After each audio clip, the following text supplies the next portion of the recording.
Dear students, continuing our discussions on Maxwell's equations, today I will take up Gauss law for magnetic field. You consider a closed loop in a magnetic field. This may or may not include the sources of magnetic field. Generally, the magnetic field source is a magnet or a conductor carrying a current. And here you can see magnetic field is always in the form of a loop. Say it starts at N and ends at S.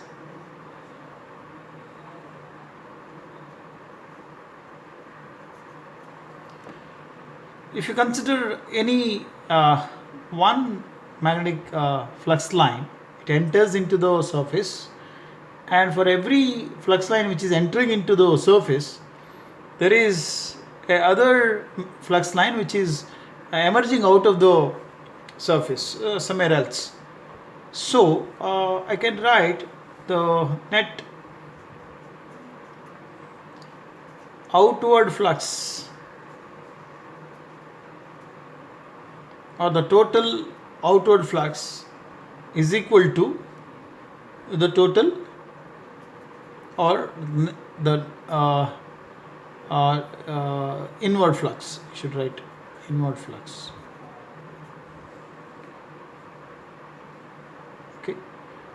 So here the flux which is entering inside, we call it as a negative flux.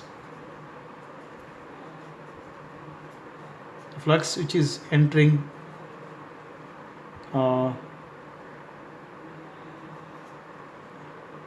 inside, and the flux which is emerging out, we call it as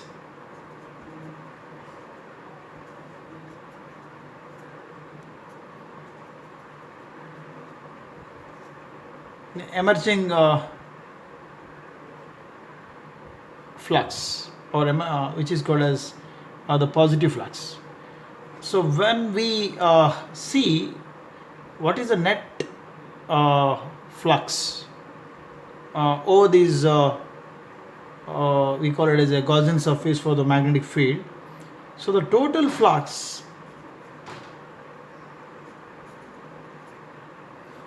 when it is summed over this Gaussian surface, it is always equal to 0. Or this can be written as the divergence of B is equal to 0.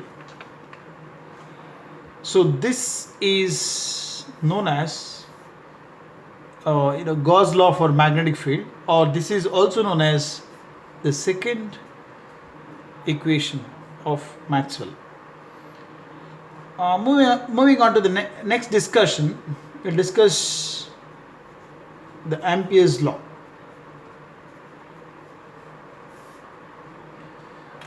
So continuing the same discussions, consider a magnetic field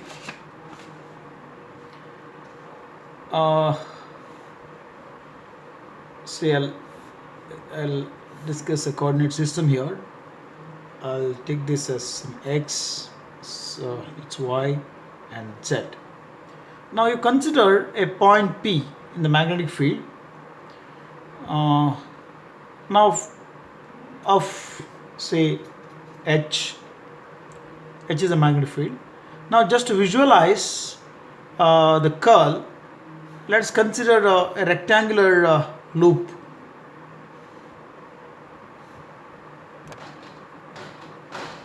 So this is around a point P, and this is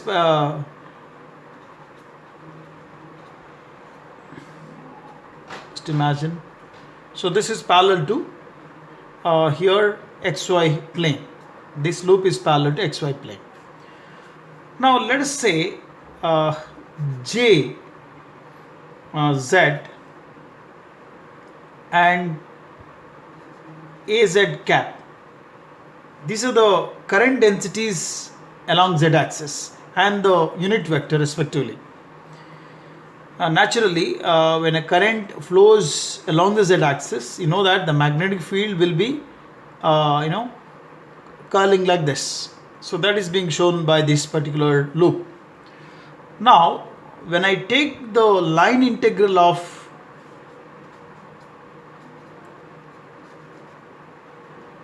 H dot dl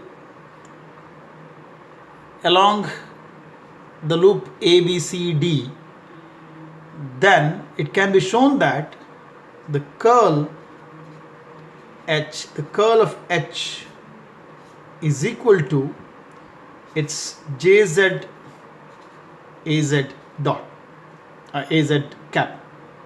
So this is one of the components of curl H. So when the curl is parallel to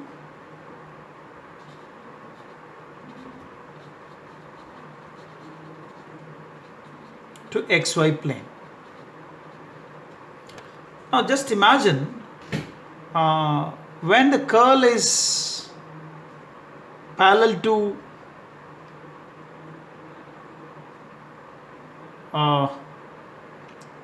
XZ plane, YZ plane, like this.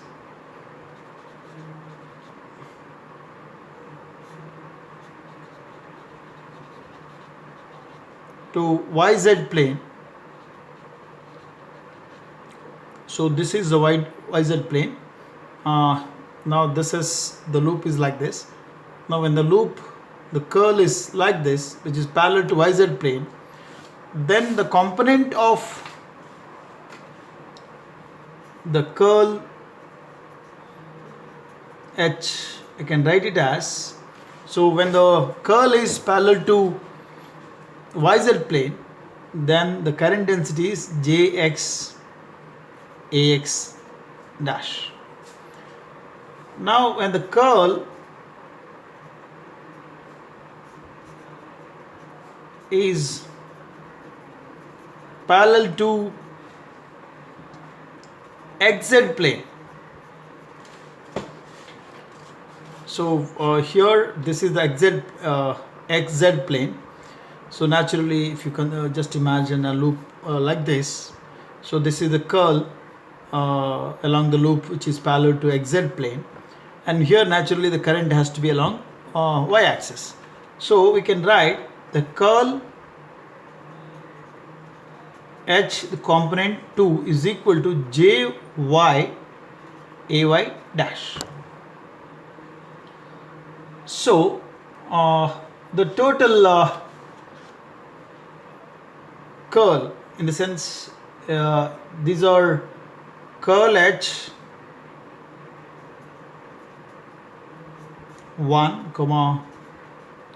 curl H 2 and curl H3. These are the component of the curl of H around the point P. But the curl H is represented as, so this is equal to Jx Ax cap plus Jy Ay cap plus Jz Az cap, or this can be written as curl of H is equal to, so this is known as Ampere's law, or it's also known as Ampere's